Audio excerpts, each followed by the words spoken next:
Greetings from Los Angeles. We appreciate you joining us today for our first media briefing of the year. I'm Philip Sanfield, the Port's Media Director. As we kick off our third year of virtual briefings, it is my pleasure to welcome Port of Los Angeles Executive Director, Gene Seroka. Gene? Hello, Philip, and welcome, everyone. A lot has transpired in the past 2 years. We'll continue to share all the information we can with you here once again in 2022. To that end, today I want to focus on three areas: our strong January start, key operational efficiencies, and improved data flow to our stakeholders. Thanks, Gene. After we cover those topics, we'll open up to questions from the media.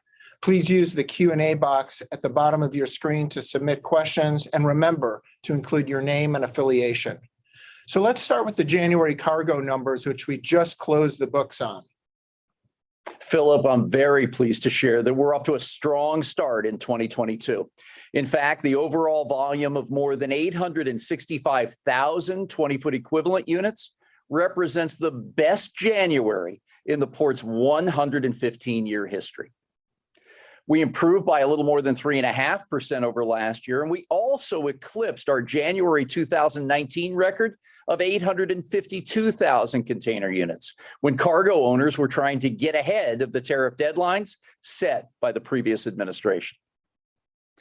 Among the contributors to our fast start, strong consumer demand continues to drive imports. Retail sales jumped 3.8% from December to January. Early Lunar New Year, which began on February the 1st, created a rush of cargo to get out of Asia before the holiday slowdown. And we continue to reposition a tremendous amount of empty containers as demand for those boxes remains high. We also saw two trends continue in January. First, nearly half of the 87 vessels that we welcomed were less than 5,300 TEUs in capacity. That's a 24% increase in smaller ships compared to January of last year. The move to those smaller vessels, which can require as much, if not more, time and effort than the larger ones, began in the second half of last year and continues today. Second, 24 of those 87 vessels were ad hoc or unscheduled.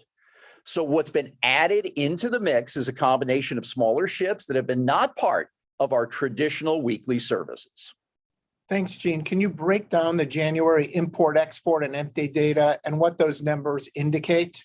Let's begin with imports, which came in at a little more than 427,000 container units. That's about 2% off last January's exceptional showing. As I mentioned, the main driver on imports is the American consumer. Demand has not slowed during this 18-month surge. After a brief Lunar New Year pause, we'll see retailers begin to replenish inventories in Q2. Meanwhile, exports continue their abominable slide, showing a nearly 16% decline year on year. They've now dropped 35 of the last 39 months here in Los Angeles. We finished 2021 with our lowest export output since year 2005. There's much to be said about the export problem in this country. The U.S. trade deficit grew 27% last year, the largest on record at $859 billion, according to the Commerce Department data. And the 2020 Phase 1 trade agreement, brokered by the previous administration to boost U.S. exports, has fallen well short of expectations. China bought none of the incremental $200 billion of American exports committed to in the pact. So where does this leave us today? We must find a way to improve American exports, getting our farmers and manufacturers back into the international game. We've also been discussing this issue with the U.S. Secretaries of Commerce, Agriculture, and Transportation, along with their key staffs. Additionally, we've had numerous meetings here in the state of California with officials and private sector stakeholders. In January, the Port of Los Angeles formed a working group with the International Dairy Foods Association and liner company CMA-CGM to improve American exports.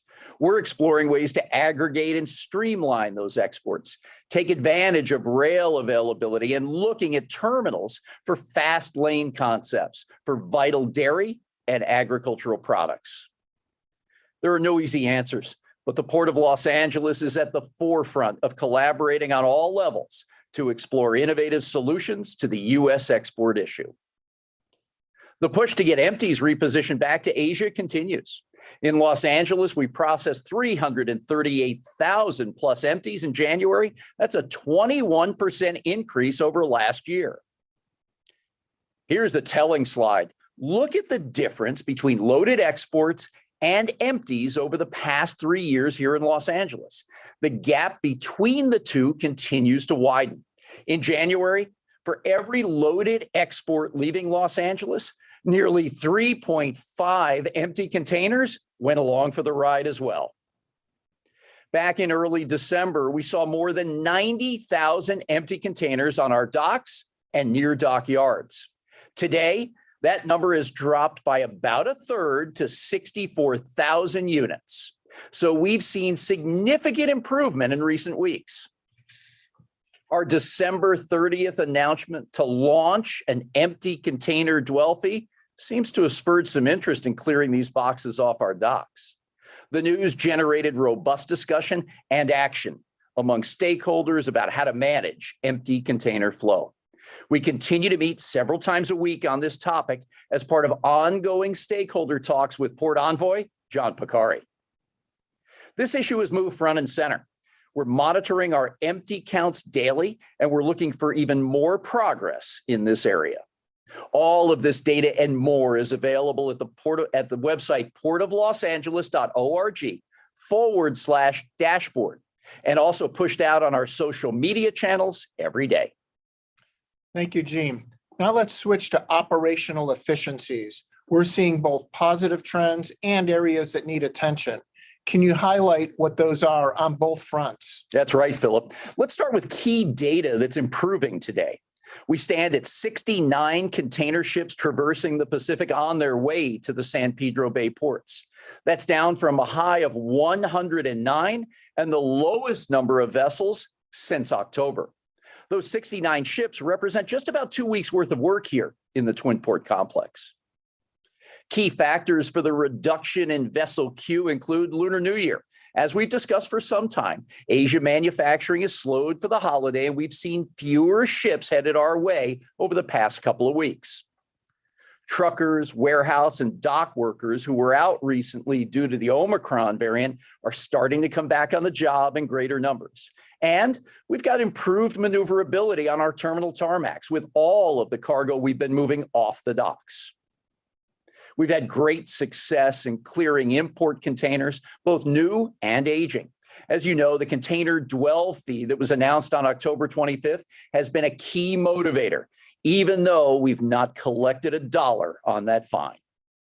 Overall, import containers are down by nearly half since October, and the number of boxes sitting 9 days or more has decreased by 75% to a little more than 9,400 units. And dwell time on our terminals over the last month is down to 5 days compared to a peak of 11 back in the third quarter. And on dock rail, dwell times have dropped all the way to 2 days from a peak of 13 and a half days last summer. We appreciate the work of the Los Angeles marine terminals, longshore workers, truckers, and others to get the cargo off the docks and into market. However, there's much more work to do to improve efficiency and throughput here at the nation's largest port. Two areas that need immediate focus are unused truck gates and excess rail capacity. 55% of available truck gates at the Port of Los Angeles marine terminals go unused every day since we began monitoring this data back on October 9th. Now, let me be clear. I'm not singling out truckers. This is a multidimensional issue, and we have to get to the root causes. It could be that some importers are still using the port and containers for storage. It could be that we need process improvements at our terminals that scale to market requirements. Or it could be that we need to find ways to attract, recruit, and retain drivers in our industry. Whatever the reasons, we must address them to improve efficiency at our gates. We have the ability to move more cargo if we use the truck gates that are available to us today. But more than half of the truck gates going unused is a failure of the system. We need to dissect this glaring issue, and that's what we're doing right now with some of our key stakeholders. The other area we need to improve upon is the use of rail. We estimate that there's currently 30% of our capacity that goes unused in this segment. Intermodal cargo shifted away from the ports after the railroads paused service last year to ease congestion at their Midwest hubs. And we haven't seen this business return in full. We're working with cargo owners, Western railroads, shipping lines, and our marine terminals so that we can take full advantage of our on-dock and near-dock rail capacity. The bottom line here, unused truck gates and excess rail capacity are two key areas that we need to improve immediately. Gene, let's move to technology. At last month's State of the Port, you noted that we would improve data flow through the Port Optimizer. Please share the latest on this front. Philip, we continue to build out new components of the Port Optimizer based on our work with industry. Over the next 2 weeks, we'll take the nation's first and still only port community system to the next level. New features and enhancements will be found in the upgraded Signal version 2.0 and our control tower. For now, and the first time, we will have data for all 12 marine terminals in the San Pedro Bay ports and house 70% of the import data for the entire port complex. All of this information and more continues to be provided as a service by the Port of Los Angeles. Please sign up at tower.portoptimizer.com. Gene, thanks for the overview on the January volume, the operational efficiencies, and the improved data. So now let's shift to questions to the media. We have some that have come in advance, but please use the Q&A box at the bottom of your screen to submit other questions. And again, use your name and affiliation, please. First question comes from Haley Manguaya at the Long Beach Business Journal regarding the import dwell fee. Is there a certain metric the port has for ending consideration of the fee, or does the port expect to continue assessing it each week indefinitely? The metric is very straightforward, Haley. 0 containers on our docks, 9 days or more. It's a lofty goal, but we're going to continue to pursue it, and we will keep the tool of that fee in our box as long as we need to. I don't expect the market to turn sideways on this particular issue. We've had so many people focused on it, but we have to continue driving down that number that's a little more than 9,400 container units today. This port is a transit facility. It's not meant to be a storage area. And to handle more cargo and the responsibilities we will uphold in the coming weeks and months, we've got to get that old cargo off our docks. Thanks, Haley. 2 questions from Edwin Lopez of Supply Chain Dive. Let's start with the first one. At your recent State of the Port, you mentioned you're working with the administration on a national port data initiative. Can you give us a sense of what that might look like and how it would work? Thanks for joining again, Edwin. We've been talking about this for some time and have made recommendations through the administration and senior officials, along with the C-suite of the supply chain. Just imagine a heat map on one screen that shows areas of congestion or problematic activities that shippers and importers can avoid. On the other side is an opportunity map, how to match up containers, truck and rail service, along with vessel sailing schedules. The idea of a nationwide port community system has been in place for decades in Germany with Dacosi, in Belgium with Nexport, Calista in Singapore, and many others around the world. We're well behind. For the nation's competitiveness in trade and economic recovery after COVID-19, we need to share information on a national basis with agreed upon standards. Nothing proprietary, don't need to know what's in the box, but just the availability of that information to make better decisions and use for exception management when schedules go off plan to better execute our supply chain. And Edwin's follow-up is, what new initiatives is POLA considering to clear empties?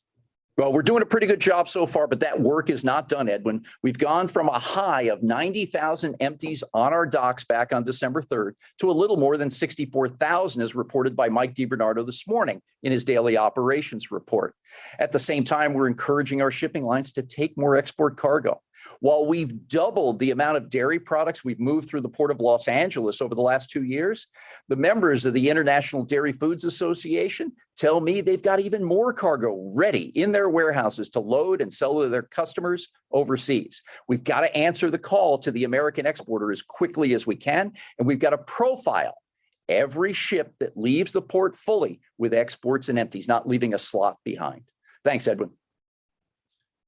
Thank you, Gene. Next from Dan Ronan at Transport Topics. Dan asks, for the first time, the combined ports of LA and Long Beach exceeded 20 million containers last year. Can the two ports sustain this level of work? I believe we can, Dan, and thanks for joining. We've got opportunities to work even more hours here at the port, as you've covered now for the past months. We can improve on our efficiencies. The data flow will help us be smarter and make better decisions. There's more cargo coming our way. We've got to be up to the task. Gina, follow-up from Dan. He's asking about the labor agreement situation. With the current agreement expiring on June 30th, do you have concerns about the upcoming ILWU PMA negotiations? Dan, as you know, I spend a lot of time with both labor and the Employers Association. They're going to have seasoned veterans and experts at both sides of the negotiating table. And each organization understands what's at stake economically and for our workforce. It's in everyone's best interest to keep this cargo moving. And I know the rank and file of the ILWU has that front of mind every day.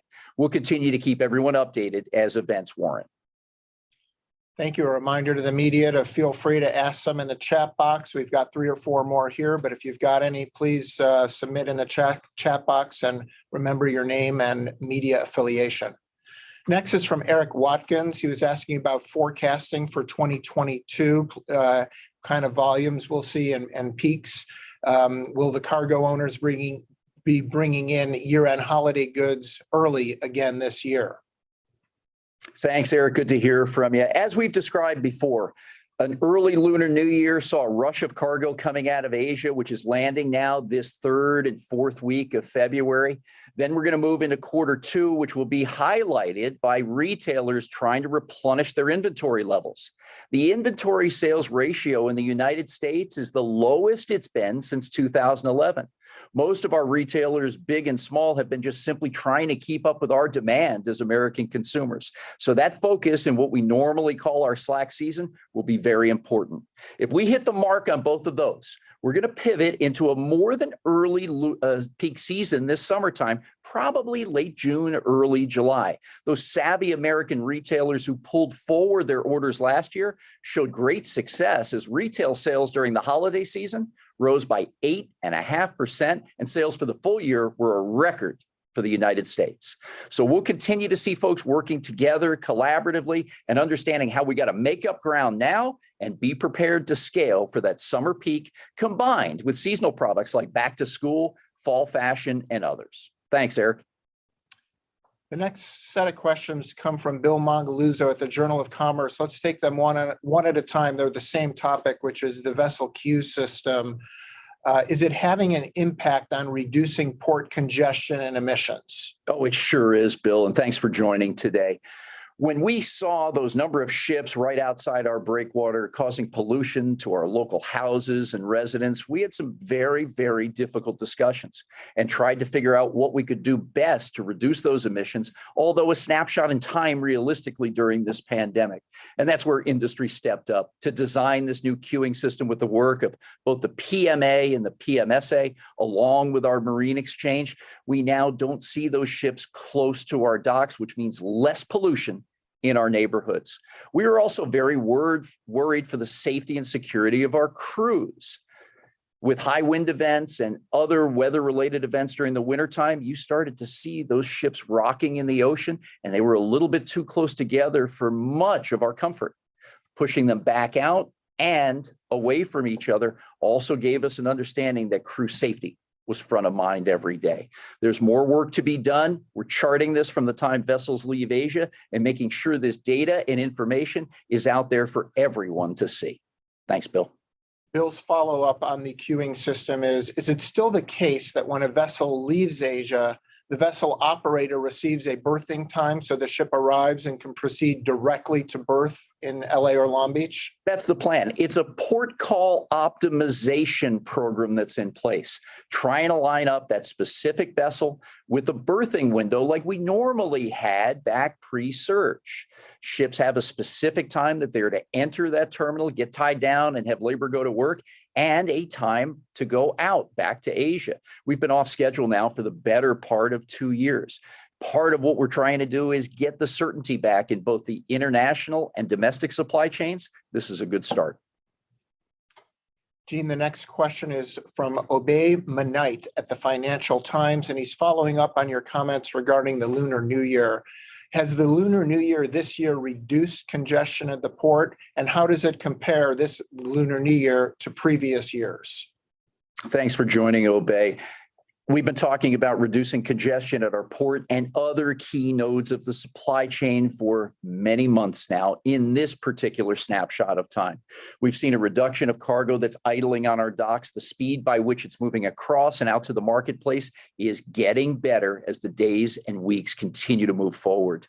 With respect to Lunar New Year, just about every year on paper, we see friends and family get together in Asia during the holiday. Factories go down to smaller or skeleton crews to keep those shipments moving, but not at the same level, of course, as normal times. This time around, it's no different, but we still have many orders to catch up on. So you're seeing manufacturing flow probably a little higher than normal, simply because of our demand as American consumers. But it does give us a little breather to continue to work that backlog and have this cargo moving through as swiftly as possible. As mentioned in the opening of these statements, we've gone from a high of 109 vessels in this queuing system, now down into the 60s today. Thank you, Gene. Next question is from Stas Margaronis, the American Journal of Transportation. Are these sweeper ships that have been dispatched to remove empties at an accelerated rate having an impact? Stas, thanks for joining once again. There's no one lever that we can pull to have an impact, but the liner shipping companies have been really focused on bringing any available capacity in to move these empties out. With most of the 5,500 container ships in trade today deployed in ocean-going services, we don't have a lot of extra capacity idling that we could just bring in and load up with empties.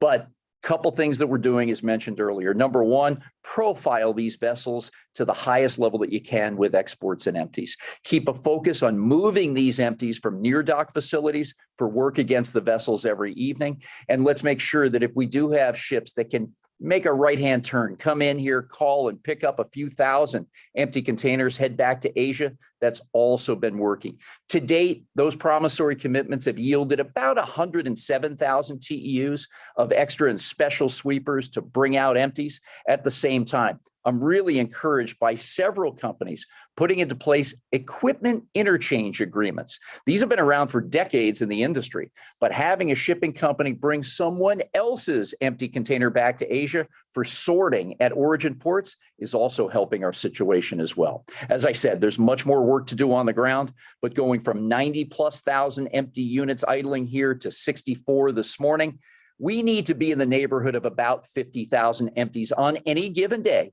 for work against the ship and commitments to our exporters. We're getting very close to that mark, and we need to keep it there. Thanks, Stas. Next question comes from Laura Curtis at Bloomberg.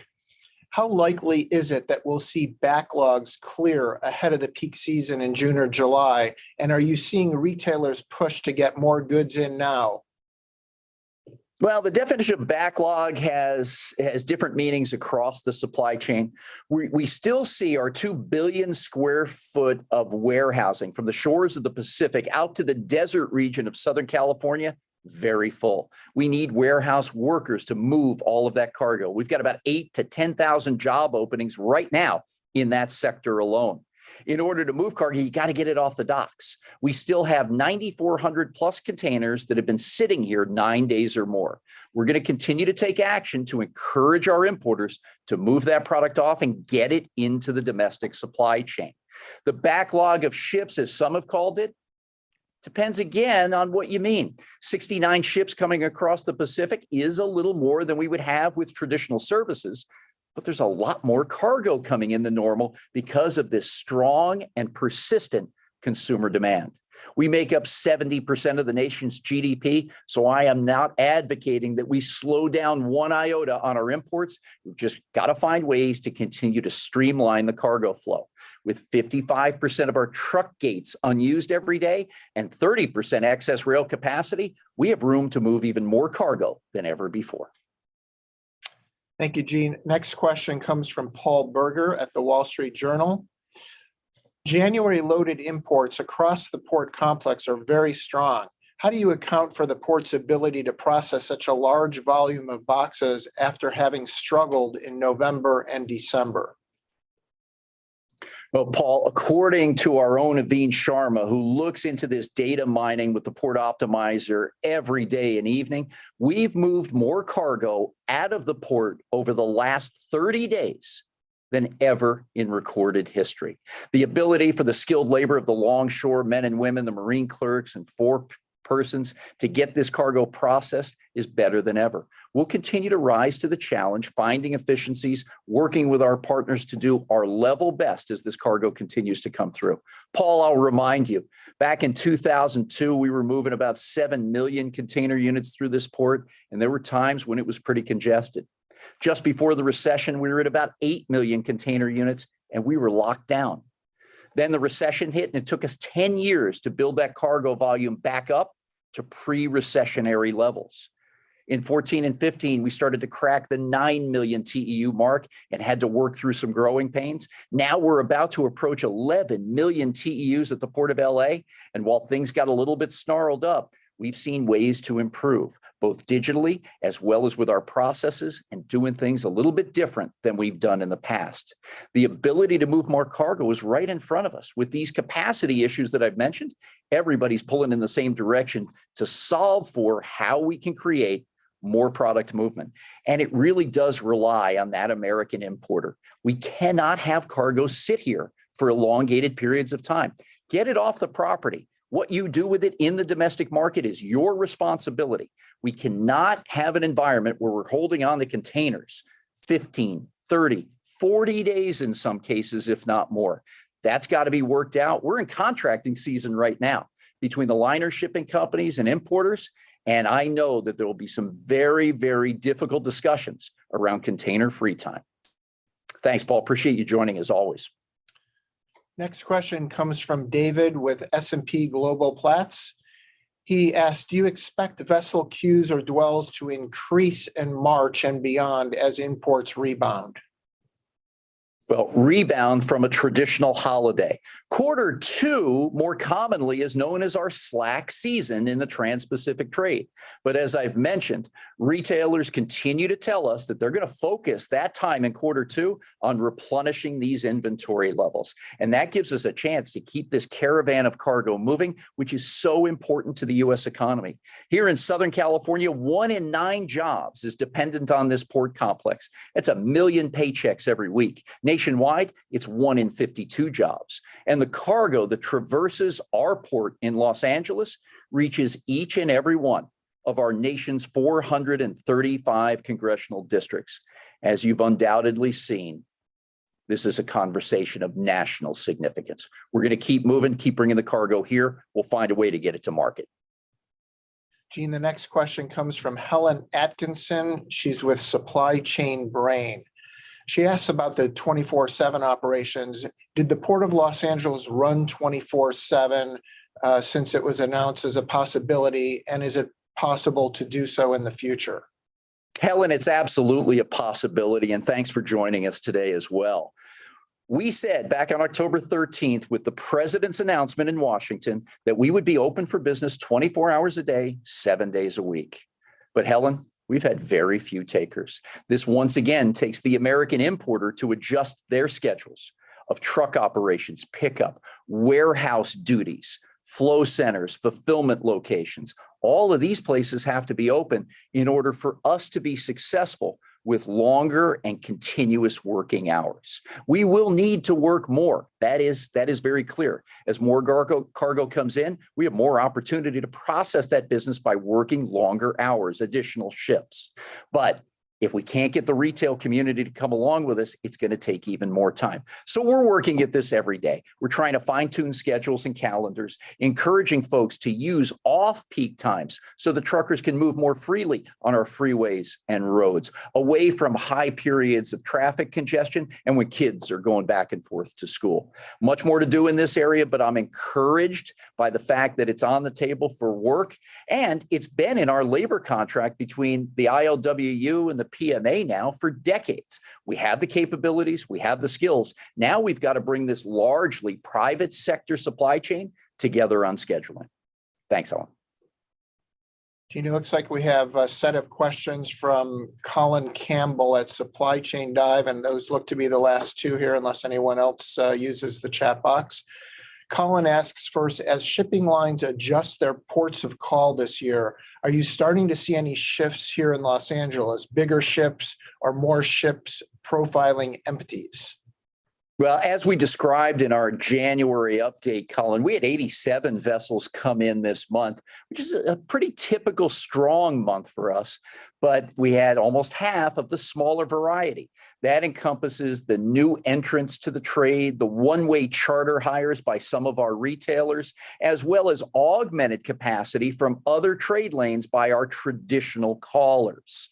We saw also 20 plus, I think it was 24 container ships that were ad hoc or unscheduled prior to the month of January. So that continues to show the strength of the market coming at us. Again, on the empty side, some people have made a pretty big deal out of this, but we've seen many trends throughout these past 2 years that we've been dealing with COVID-19 and the surge in cargo. We saw empties piling up back in May and June of 2020 because there wasn't a lot of business. Our business had dropped by 19% those first 5 months of 2020. Then the strength of the American consumer began to shine through everything. We started to see that deluge of imports coming in. With the efforts that we made back in the fourth quarter of last year to get all that product to market ahead of the holidays, in return, you're going to have a lot of empty containers coming back. So we wanted to take advantage of that time, get more exports on the road to Asia, have a better plan to move those empties and work them against the ships at nighttime so the truckers could work their business during the day and more peak periods. So there's a lot of effort happening on the ground. We're watching these trends, and what data does for us through the Port Optimizer, it's starting to give us a clearer picture. We can see upstream farther than ever before, as much as 40 days before a vessel comes to Los Angeles, and we're starting to see around corners to be able to look at what the next unknown may be and how we can scale for it on the ground here in Los Angeles. Appreciate you joining today. Colin's follow-up question, I believe, is focused on some news that came out of the governor's office yesterday, where they announced that there'd be some extra storage space made available at armories, fairgrounds, and a former prison site throughout the state. Apparently about 20,000 extra containers for storage. And Colin's asking what that expected effect could be here in Southern California. Well, I must say that Governor Newsom and his team have never been more helpful and involved in the supply chain and the ports than they have shown over the past year. The work of Dee Dee Myers, our director of GoBiz, our agricultural secretary, Karen Ross, Eleni Kounalakis, who was our lieutenant governor, and many others have been chipping in and helping us out wherever they can. We've talked a lot about the influence of this surge in imports and what it's had on the private sector part of our real estate equation. Many private parcels strewn throughout the Southland have popped up to store containers and empties. The problem is, without a robust information system that's joined by many more participants than we have today, we're not really seeing where everything is. And we said early on, with the movement off these docks into these private sector parcels, which remain highly invisible to the overall market, one day we were going to be asked to scoop up all these empties and chassis, get them back through the port into Asia. That day has come. We've got to activate all this using strategic land sites, such as in the Inland Empire. Think Ontario, San Bernardino, and points around there. The Central Valley of California, where many of our farmers and ranchers are located. That makes a lot of sense. And I know the governor and his team are working on those areas. But using these smaller parcels that have popped up in the private sector have been detrimental to getting this flow going in a proper way. We're going to continue to gut through it, rolling up our sleeves every day, running to work each morning to get this effort complete. But we've got to have better and more robust information, and we've got to have a line of sight on strategic land use that's going to be impactful to the overall improvement of the supply chain. Thank you, Gene. That concludes the questions. I'll turn it back to you for some closing thoughts. Thank you, Philip. Wrapping up here, I'm so pleased that we're off to a record start on our docks, that we have plans in place to further improve efficiencies, and that new data features to improve the supply chain will be launched by the end of February.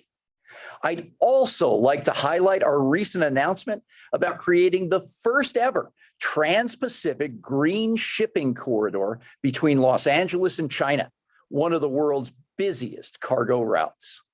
Together with the Port of Shanghai, the C40 cities, and leading private industry partners, we're actively working on a plan to be unveiled this year.